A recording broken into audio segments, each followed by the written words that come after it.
தேவையான நியூட்ரிஷனையும் உங்களுடைய சத்துக்களையும் கொடுக்கக்கூடியதாக இருக்கும். நீங்கள் வெளியிருந்து வாங்கிட்டு வர ஒரு கிவி பழமோ ஒரு ஆப்பிளோ உங்களுக்கு எல்லாத்தையுமே சரி பண்ணிடுமா அப்படின்னு கேட்டால் கிடையாது. உங்களை சுற்றி இருக்கிற உணவு தான் முக்கியம். இப்போ இங்கே நான் வர வழியில் பார்த்தேன், நாகப்பழம் மாதிரி குட்டி குட்டியாக ஒரு பழம் வச்சுருக்குறாங்க அன்னக்குடியில். அள்ளிப்பழம் மாதிரிங்களா? அல்லிப்பழம் எனக்கும் தெரியாது. நீங்கள் யாரா சொன்னால் நான் தெரிஞ்சுக்குவேன். நாகப்பழம் மாதிரி சின்னதா காரப்பழம் மாதிரி இருக்குது.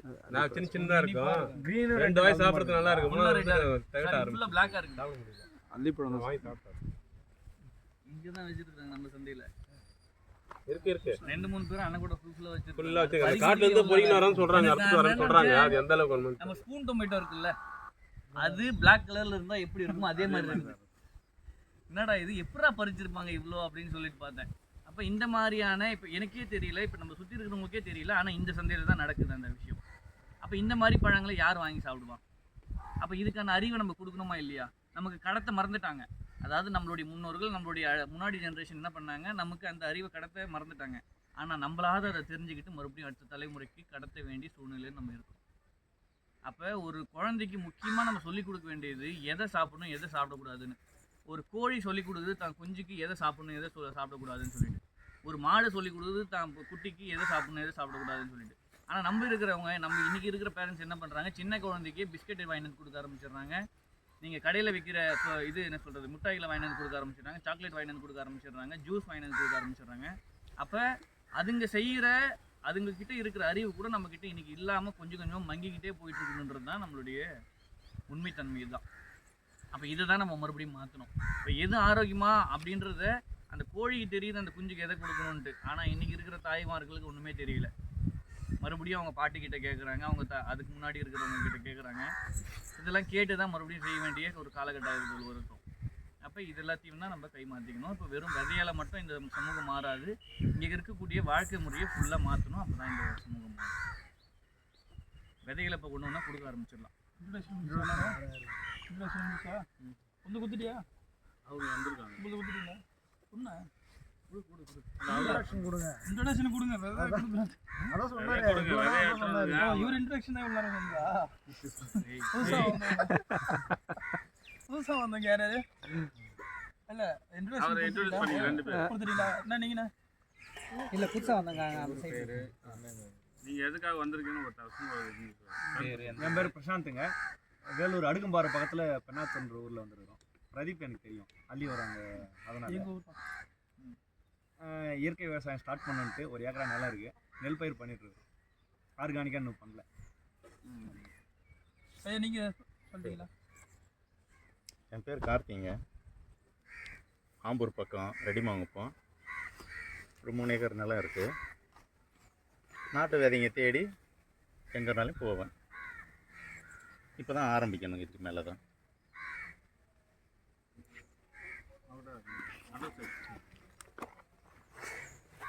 என் பேர் யுவராஜுங்க. இங்கே தான் விவசாயம் பண்ணுறோம். 2018 பண்ணிட்டுருக்கோம். முக்கியமாக கிழங்கு ரகங்கள்லாம் கொடுக்கணும்.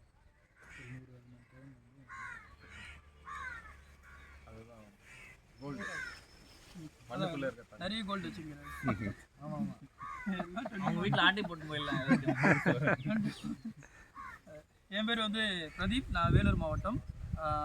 என் சொந்த ஊர் வந்து அள்ளிவரம், பெண்ணாத்தூர் பக்கத்தில். நான் இப்போ இருக்கிறது லபகேஷாபுரம். இங்கேருந்து ஒரு 8 கிலோமீட்டர் இருக்கும்.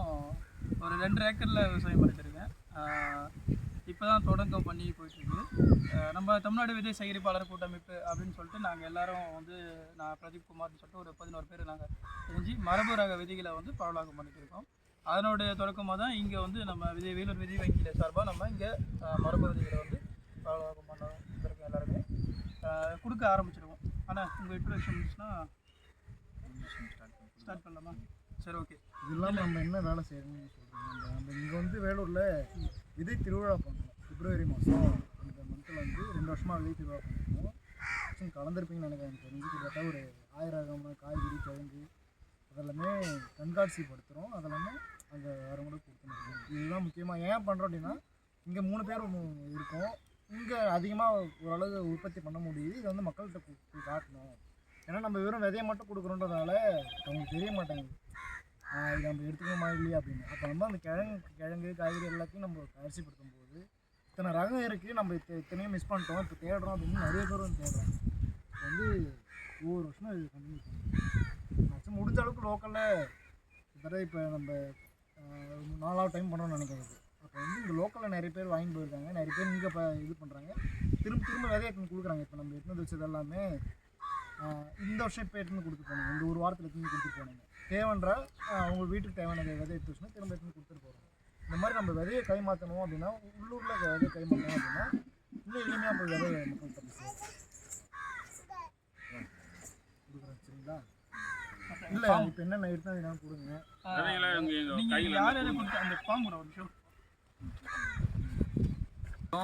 நம்மக்கிட்ட ஒரு 100 ரகம் இருக்குதுங்க. 100 ரகமான ஹெர்லூம் வெரைட்டின்னு சொல்லுவோம். இங்கே ஃபஸ்ட்டு நீங்கள் நாட்டு வெரைட்டினா என்னன்றது முதல் புரிஞ்சுக்கோங்க. இது நம்ம கொடுக்குறது எல்லாமே மரபு ரகம்னு சொல்லுவோம், ட்ரெடிஷ்னல் வெரைட்டின்னு சொல்லலாம். ஆனால் டெசி வெரைட்டி, இண்டிஜினியஸ் வெரைட்டின்னு சொல்லக்கூடாது. தமிழில் சொல்லுங்கள். அதுதானே நாட்டு வெரைட்டின்னு சொல்லக்கூடாதுன்னு சொன்னேன். அப்போ இது எதுவுமே இண்டிஜினியஸ் கிடையாது. அதாவது இண்டிஜினியஸ் எதுன்னு சொல்லுவோம்னா, நம்ம இந்திய மண்ணில் உற்பத்தி அதாவது பிறந்ததே இங்கே தான், அதனுடைய நேட்டிவே இதுதான் அப்படின்ற மாதிரி இருக்கும் இல்லையா, அந்த மாதிரி காய்கறிக்கு தான் இண்டிஜினியஸ் வெரைட்டி, டெசி சீட்ஸ், நாட்டு வெரைட்டி அப்படின்னு சொல்லணும். அப்போ இந்த மாதிரி தக்காளி, மிளகாய் இதெல்லாம் இருக்குது இல்லையா, இதெல்லாம் வந்து வெளிநாட்டுலேருந்து வந்தது தான். ஆனால் ட்ரேடிங் மூலிமா இங்கே வந்தது. அதாவது போர்ச்சுகீஸ் வரும்போதே நமக்கு இங்கே வந்துருச்சு. இது வந்து ஒரு 1000 வருஷம் ஆயிருக்கலாம். அப்போ இது இந்த இடத்துக்கு சூழ்நிலைக்கு செட் ஆகி வளர ஆரம்பிச்சிருச்சு, ஒன்றும் பிரச்சனை கிடையாது. ஆனால் இதுகளை நாட்டு விதை நம்ம சொல்கிறது இல்லை. ஆனால் இதை இங்கே இருக்கவங்க என்ன சொல்லுவாங்க, நாட்டு தக்காளின்னு அப்படியே புழக்கத்தில் வந்துருச்சு. அப்போ இது எல்லாத்தையுமே மரபு ரகன்னு சொல்லணும்.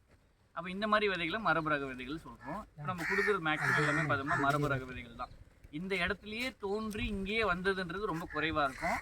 இங்கேருந்து வெளியிருந்து வந்தது இல்லை இந்தியாவுக்குள்ளேருந்து நிறைய இடத்துலேருந்து வந்தது அப்படின்ற விதைகள் நிறைய இருக்கும். அந்த மாதிரி விதைகளை நீங்கள் மறுபடியும் போட்டு விதை எடுக்க முடியும். இதனால் எந்த விதத்துலையும் விவசாயிக்கோ நுகர்வோருக்கோ சூழ்நிலைக்கோ எந்த விதத்துலையும் எந்த கேடும் கிடையாது. அப்போ இதுக்கு முன்னாடி இருந்திருக்கலாம், ஆனால் நம்ம எதையுமே ஆவணப்படுத்தலை. இன்றைக்கி எப்படி நம்ம எதையுமே ஆவணப்படுத்தாமல் இருக்கிறோமோ அதே மாதிரி நம்ம முன்னோர்களும் சில இதை ஆவணப்படுத்தாமல் இருந்ததுனால இது இந்த நாட்டோடையதா, இது இந்த இடத்தோடையதா அப்படின்றத தெரியாமல் இருக்குது. ஒரு உதாரணத்துக்கு சொல்ல போனோம்னா, இந்த காட்டு தக்காளி இருக்குல்ல, யாரை கேட்டாலுமே தெரியுது. இந்த காட்டு தக்காளின்னு சொல்லக்கூடிய இந்த குப்பையில் முளைக்கக்கூடிய சின்ன அந்த செரி டொமேட்டோஸ் வந்து யாரை கேட்டாலுமே தெரியுது. அப்போ இது இங்கத்துக்கானதாக கூட இருந்திருக்கலாம், ஆனால் அதுக்கான ஆவணங்கள் இல்லை. அவங்க ஆவணப்படுத்தினது என்னென்னு பார்த்தீங்கன்னா, பெருன்ற ஒரு நாட்டில் தான் தக்காளியை கண்டெடுத்தோம் அப்படின்றது தான் ஆவணப்படுத்திருக்கிறாங்க. அப்போ ஆவணப்படுத்தப்பட்டதுன்னு பார்க்கும்போது அது அமெரிக்காவை சேர்ந்தது தான். அப்போ நம்ம இந்த விதைகளை நம்ம இங்கே பயன்படுத்திட்டு இருக்கோம். இன்றைக்கி இந்திய சமையலில் எத்தனை பெண்கள்னு கிடையாது, 95% பெண்களுக்கு தக்காளி இல்லாமல் சமைக்க தெரியாது. அப்போ இதோ நம்மளோட ஒட்டி அப்படியே வளர ஆரம்பிச்சிச்சு. எப்படி நம்மளுடைய கல்ச்சரோ, நம்ம கல்ச்சர் கூட இதுவும் சேர்ந்துருச்சு. அப்போ இந்த மாதிரி விதைகளை நம்ம கைவிடணும்னு அவசியம் இல்லை, இது வெளிநாட்டுதுன்னு புறக்கணிக்கணும்னு அவசியம் இல்லை, இது நம்ம நாட்டு தான், நம்ம ஏற்றுக்கலாம். அதில் முதல்ல இருக்கக்கூடியது விதை எடுக்கிறது எப்படின்னு சொல்லிடுறது. அப்படியே இந்த விதைகளை நம்ம கொடுக்குறோம். இந்த விதைகள் ஆடிப்பட்டத்திலிருந்து தைப்பட்ட வரைக்கும் விதைக்கலாம்.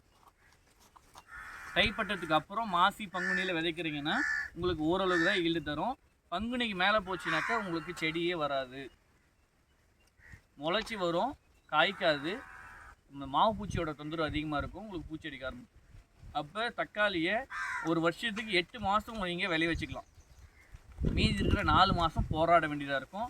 ஒரு 2 மாதம் விளைய வைக்கிறது ரொம்ப கஷ்டமாக இருக்கும். அப்போ அந்த ஷேட் நெட்டோ இந்த மரத்தடி நிழலோ இந்த மாதிரியான பகுதிகளில் நீங்கள் போட்டு வச்சிங்கன்னா, அந்த உஷ்ணத்தை குறைச்சிங்கன்னா நீங்கள் தக்காளி வருஷம் ஃபுல்லாக எடுத்துக்கலாம். அப்போ இந்த தக்காளியை நீங்கள் இப்போ விதைக்கிறீங்க, தக்காளி பழம் வர ஆரம்பிக்குது. ஃபஸ்ட்டில் நீங்கள் எடுத்து சமைச்சிடுறீங்க. ஒரு நடுத்தரமாக இருக்கும்போது ஸ்டேஜில் நிறைய தக்காளி வரும் இல்லையா. ஃபஸ்ட்டு ஆரம்பத்தில் 4 தக்காளி பழுக்கும், அப்புறம் 5 தக்காளி பழுக்கும், அதுக்கப்புறம் ஒரே டைமில் பார்த்தீங்கன்னா 100 தக்காளி 50 தக்காளி பழுக்க ஆரம்பிக்கும். அப்போ அந்த மாதிரி ஸ்டேஜில் நிறைய பழுக்கிற ஸ்டேஜில் பார்த்தோம்னா நீங்கள் தக்காளியிலேருந்து விதை எடுக்கலாம். அதை கட் பண்ணிவிட்டு உள்ளே இருக்கிற சதைகளை அந்த விதையோடு சேர்ந்துருக்குள்ள அந்த ஜெல்லு அதை உள்ள கப்புலையோ ஏதோ ஒரு கிணத்துல தள்ளி விட்டுட்டு நீங்கள் அந்த தக்காளியை சமைக்க ஆரம்பிச்சிடலாம், சமைக்கிறதுக்கு பயன்படுத்திக்கலாம். அந்த பல்ப்பை மட்டும் எடுத்து 2 நாள் வச்சுருந்தீங்கன்னாக்கா அதில் நுரைச்சி பூர்ணம் பிடிக்க ஆரம்பிக்கும், பூஞ்சானம் பிடிக்க ஆரம்பிக்கும், வெள்ளையாக பூஞ்சானம் பிடிக்க ஆரம்பிக்கும், நாத்தடிக்கும், பிரச்சனை கிடையாது, புழு வரும், பிரச்சனை கிடையாது. இது எல்லாமே இருந்தாலும் அந்த விதைகள் நல்ல விதைகள் தான். ஏன் அந்த விதைகளை அப்படியே நம்ம எடுக்கக்கூடாதுன்னு பார்த்தீங்கன்னா அந்த ஜெல் வந்து அது ஒட்டிகிட்டே இருக்கும், தனியாக விதைகளை பிரித்து எடுக்க முடியாது, அது ரொம்ப கஷ்டமாக இருக்கும். இந்த மாதிரி முறையை நம்ம நொதித்தல் முறைன்னு சொல்லுவோம், ஃபெர்மெண்டேஷன் மெத்தட்னு சொல்லிட்டு. அப்போ இதை 2 நாள் கழித்து எடுக்கும்போது அந்த விதைகள் தரமாக இருக்கும், அந்த ஜெல்லில் இருக்கிற சத்தெல்லாம் இது உறிஞ்சிட்டு விதை ஒன்றுமே திரட்சியாக இருக்கும். அப்போ அந்த மாதிரி விதைகளை எடுத்து அலசிட்டு வெயிலில் காய வச்சு தனித்தனியாக உடைச்சி விட்டு ஒரு நாள் ஃபுல்லாக வெயிலில் காயணும். இந்த மாதிரி தண்ணியில் போட்டு எடுக்கக்கூடிய கத்திரிக்காவாக இருக்கட்டும், தக்காளியாக இருக்கட்டும், எதுவாக இருந்தாலுமே ஒரு நாள் காயிடலாம். மற்ற விதைகளை தான் ஒரு நாள்லாம் காய வைக்கக்கூடாது, ஒரு அரை மணி நேரம் 1 மணி நேரம் தான் காய வைக்கணும். இப்போ வெண்டைக்காயெல்லாம் எடுத்து நீங்கள் உணர்த்துறீங்க அப்படின்னா இந்த மாதிரி குடுவையாக கூட உணர்த்தலாம். இது எல்லாத்தையுமே சொல்லிடலாம், ஃபஸ்ட்டு விதை எடுக்கிறது எப்படின்னு சொல்லிடுறோம் எல்லாத்துக்குமே சேர்த்து. அதுக்கப்புறம் நம்ம விதை கொடுத்தாலும் வரும்போது சொல்லுங்கள், அந்த ரகத்தை வரமா சொன்னால் ஈஸியாக இருக்கும். சரி ஓகே. இந்த மாதிரி இருக்கிறத நம்ம உணர்த்தி அதை ஃபுல்லாக ட்ரை ஆகிடணும். நீங்கள் கையில் எடுத்து பார்த்தீங்கன்னா ஈரப்பதமே தெரியக்கூடாது, அந்தளவுக்கு காய வச்சு ரூமில் வச்சு ஒரு 7 நாள் வச்சுருக்கணும் ஓப்பனில். அதுக்கப்புறம் நீங்கள் ஜிப்பில் கவரோ ஏதோ ஒன்று பேக் பண்ணி வச்சுருந்தா பேக் பண்ணி வச்சுக்கலாம். இப்போ முதல்ல நான் உங்களுக்கு கொடுக்குற தக்காளி வந்து ஃபுல் ரெட் டொமேட்டோன்னு சொல்லிட்டு, இது வந்து நீங்கள் தக்காளியே அவர் கஷ்டப்படுறாரு. தக்காளியை நம்ம ஈல்டுக்காக இந்த பக்கம் வந்து தக்காளியை நம்ம ஈல்டுக்காக பார்க்குறோமா இல்லை பெருசாக இருக்கணும்